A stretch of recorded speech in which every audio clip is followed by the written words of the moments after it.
Okay, last time we left off about kashering utensils from milchiks to fleishiks and fleishiks to milchiks. We said that the custom is not to, unless if you do libun, which is the hot fire kashering on a temporary basis, you could go from milchiks to fleishiks and things like that. There's another important din that a lot of places don't do properly, and they really should. Certain things, fish, meat, cheese for that matter, when you send it with somebody and it's open, so to speak, it needs to have a seal on it. Because if you're going to send, let's say, meat through a guy, there's a din we're afraid maybe the guy will exchange it for what's called basish in the Solomon or ayin. Meat that is concealed from the eye. The Gemara says that there's a fear that the guy exchanges the meat for trade for meat. Therefore, in a practical sense, when you order meat or fish or cheese for that matter, and let's say, very practical case, you order from a restaurant, they deliver. So they deliver, you order a dinner from a restaurant. And sometimes they send it with a guy, somebody who's not Jewish, right? Now, you get the package, and it's not sealed at all. So now the Shaila and Halacha is, maybe the guy switched it, which is a very, very, very big problem, by the way. Sometimes butchers send to caterers meat.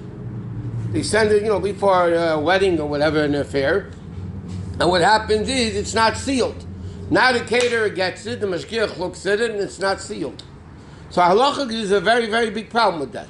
Technically, you're not allowed to eat it. What you could do is, if you call up the restaurant, let's say, and they tell you how it was packed, how they put it in, and you can see that it was the way they sent it, the way you got it, then there's a heter that you're allowed to eat the food. But l'chatchila, people need to know that when you order stuff from a restaurant, and they're delivering it, or a butcher store, and they're delivering it, you need to make sure, if it's going through a guy, if it's through a Jew, it's not a problem. If it's going through a guy, you need to make sure that it's taped in such a way that if it would be opened, you would be able to detect that the guy opened it, and then it would be a shayla. Huh? The Jew that's not thrown? Then it's not as bad. What? Supposed to be double wrapped? It should be double sealed, by the way. Meat and the fish and things like that should be double sealed. Double sealed or double wrapped? Double sealed. Double wrapped. You put, those containers, you put into a bag and close the bag, so there's no big deal. It has to be sealed, like with tape or something in a way that if the guy touched it or changed it, you would know. And it's it's more common than you think. Supermarkets. So how do they do it? They only have a saran wrap and a sticker that says Crown Heights. No, what are you talking about? Raw meat, raw chicken. No, that doesn't come like that to the store. No, they repack it. I understand, but you see it's in the store. There's a mashgiach in the store. The Jews in the store. We're not afraid a guy is going to go change the meat if people are watching. The problem is when a guy delivers meat, nobody's watching him. He can go around the corner in the car. He can do whatever he wants. In the store, obviously, there's a shkocha. By the way, you have the same issue in your own house. Let's say you have a housekeeper who's not Jewish. And then you leave meat in the freezer and the refrigerator. You leave meat. Now, the problem is, maybe the guy exchanged it. So halachically, there's a lot of issues here, but it's an issue that has to be dealt with. If the guy doesn't know when you're coming home, you can pop in at any minute, then there's no problem. Or if somebody else could pop in at any minute, because there's a din, what's called mirsis. The guy is afraid to do something wrong, because if they get caught, they know they're out of a job. So if it's a case where the guy can think you'll come home any given minute, so then there's no problem. So if you have a housekeeper, people are coming in and out during the day into the house, it's no problem. Therefore, the best thing halachically is, if you're leaving the house, let's say you're leaving for 2 hours, don't tell your housekeeper you'll be back in 2 hours. Because then they know for 2 hours they can do whatever they want. You always say when you leave the house, I'm coming back soon. What if you said you're coming back in 2 hours?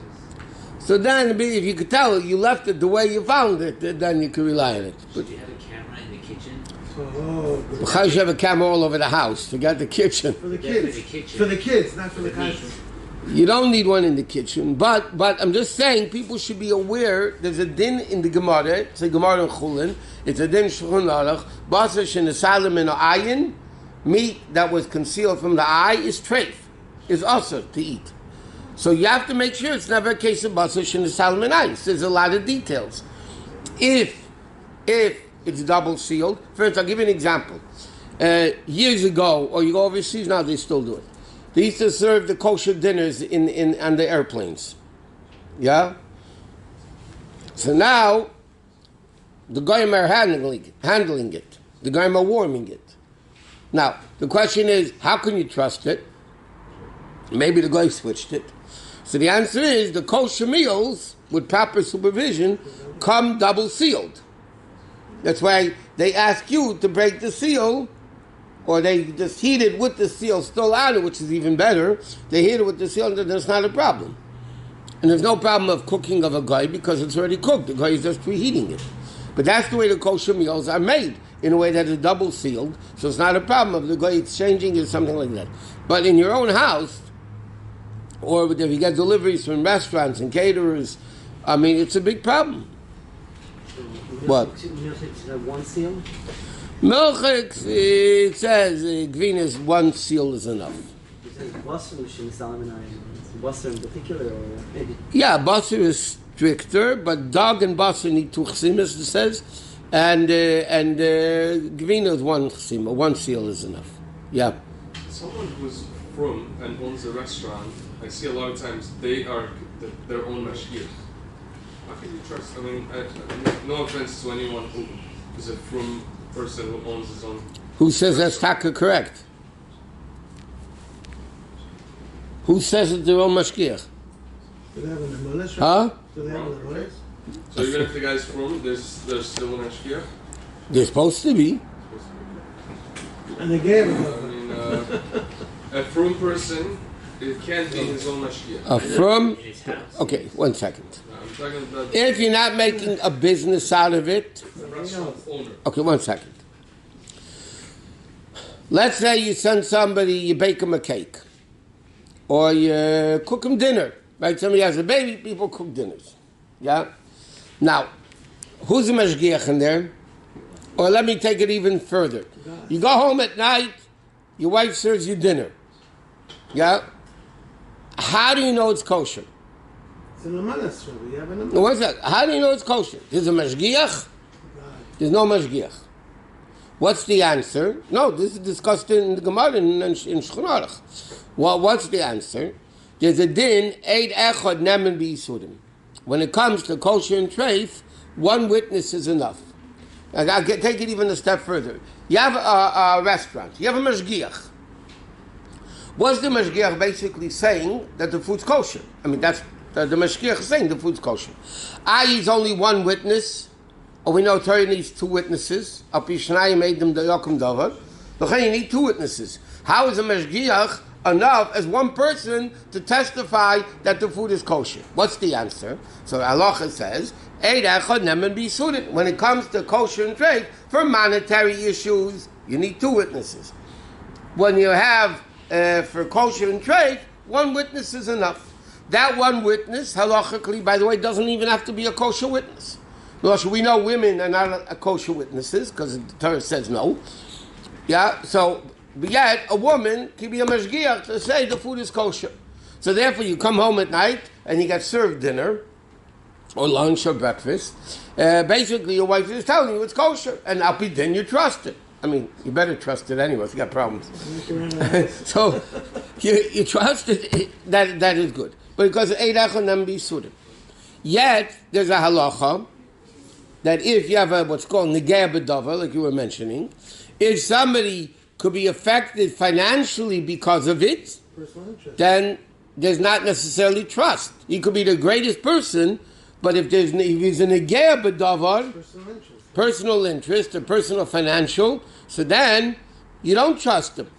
Moshe and Aaron, Moshe Rabbeinu, if he was negeh b'davar, if he had a personal stake in the matter in any way whatsoever, he's not believed. Why? Because Torah says he's not believed. So then the question is, if you have a guy that owns a restaurant, it's a business, and he's testifying it's kosher, the problem is he has a problem with the money over here. There's a personal interest that of course it has to be good, because now he has to throw it out, and he's going to be losing money. Therefore, in a business, there's no such thing as the owner Shemesh Shabbos. Now, the hashgacha companies, when they send mashgichim, Al Pidin will be more lenient if the owner is Shemesh Shabbos than if the owner is not Shemesh Shabbos. Because still he's from. So he definitely needs to have a mashgiach, maybe less time, less often, or whatever, depending on the setup of the place. But a person who's not from, then they don't have the problem. Yes, sir. One time I went to a restaurant, I ordered a fish. Mm-hmm. I went to the mashgiach, I asked him, this is Shchita Lubavitch?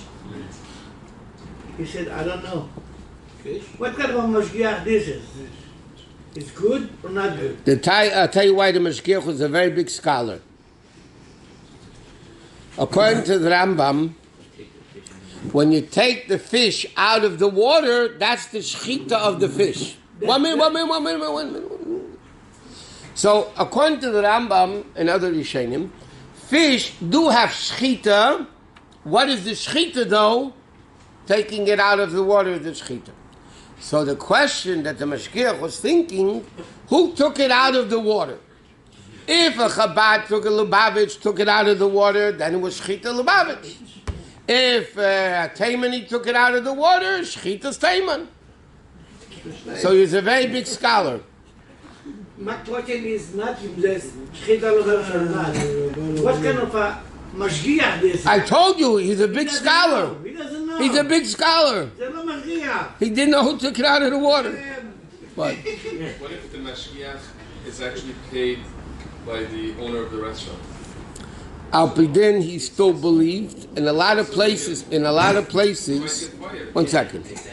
In a lot of places, in the very, very from places, in a lot of places, the store doesn't pay the mashgiach. The store pays the hashgacha agency, like the OU, the OK, or something like that, and they pay the mashgiach.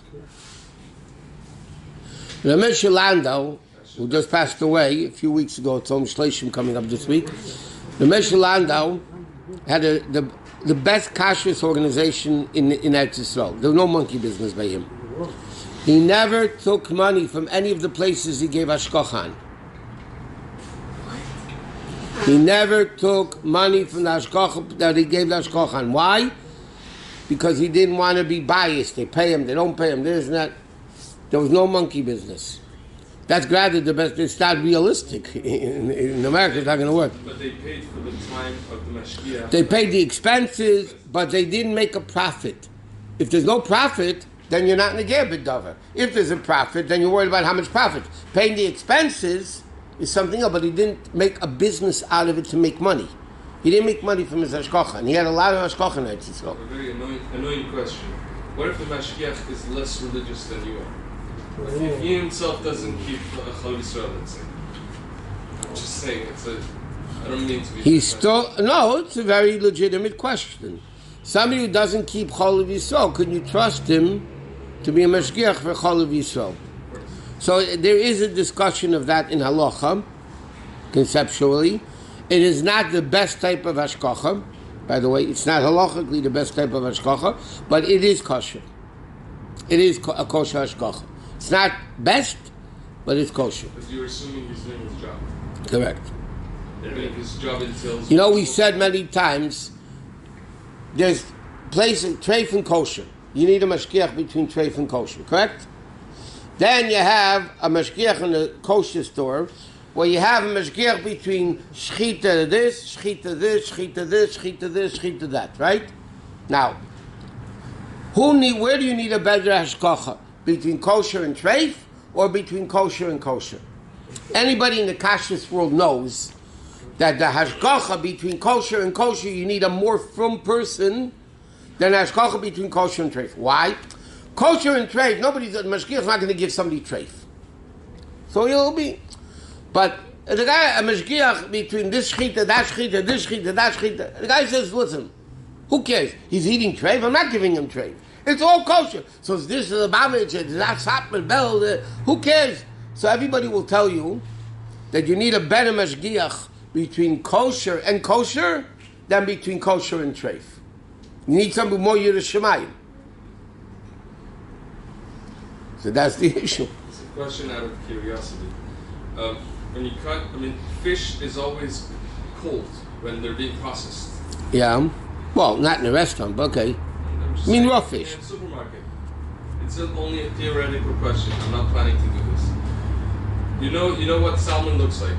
I'm just saying theoretically. Why can't you buy salmon from Ralph's? It's cut with cold knife. It was cold when it was being processed. Salmon is different than any other fish. I'm explaining to you. There's a difference. Salmon is a unique fish that there's nothing that looks exactly like salmon. Okay? The question is, can I buy a trout fillet, whitefish fillet in a supermarket? So the question is, why not? I see it's whitefish. It says a sign whitefish. Let's leave salmon out for a second. Whitefish, trout, whatever, sturgeon, whatever other kosher fish. The thing is, they have no trust. Why? Because how do you know it's a whitefish? There are other fish that look like whitefish. So a goy has no namanis, a goy has no trust to say this is kosher. So they're telling you it's white fish, and maybe it's not. Do you know that even in the industry? Do you know what's going on in the oil industry? Do you know what's going on in the health food industry? It's a big farce. All these things that are going on. They tell you one thing, and there was a big write-up even in the goyish world. The health food restaurants were giving things that officially were healthy that weren't, and it was all mixture. So salmon is unique because there's nothing else that looks like salmon. So therefore, if you know, the best thing is though, if you go to the store to buy a whole white fish, and you see the scales on the fish, and fins. Fins you don't need. The Rambam says any fish that has scales has fins. If you have fins, so in fact the Gemara discusses, why does the Torah have to say fins and scales? The Torah should say scales. And for the Rambam, the Gemara says in Chulun also, any fish that has scales has fins. So you need to make sure the scales. So technically you're right. If you see, I'm not talking Pesach now, you see a fish, white fish, and you see it's the scales on it, and they cut it with a tray for knife, Alpidin is good. Alpidin is good because it's cold.